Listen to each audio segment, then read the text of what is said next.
What if I told you one US president once killed a man in a duel, survived an assassination attempt, destroyed the national bank, and threw a White House party so wild people smashed windows and stood on furniture?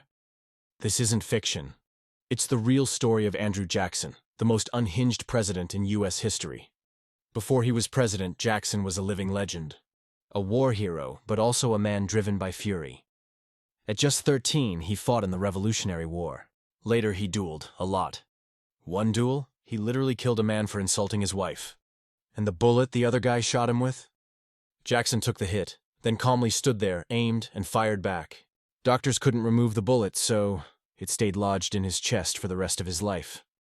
When he became president in 1829, Jackson went to war, not with enemies abroad, but with the system. He hated the national bank, said it served only the rich. So, he destroyed it completely. The result? A massive financial panic. But Jackson didn't care. He stood by it. He didn't trust Congress either. So he vetoed more bills than any president before him. And then there were the parties. At his inauguration, Jackson opened the White House to the public. The crowd trashed the place. They climbed through windows, spilled drinks, and stomped muddy boots on everything. They had to lure the mob out with whiskey barrels on the lawn. But Jackson's madness wasn't just wild, it was cruel. He signed the Indian Removal Act, forcing Native Americans off their land. The trail of tears followed. Thousands died. Jackson called it progress. History remembers it as tragedy. Even when a man tried to kill him, Jackson didn't flinch.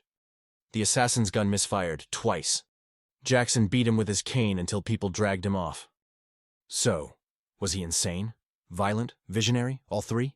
This was Andrew Jackson, and he changed America forever. If you want more shocking stories from history, hit that subscribe button and drop a comment.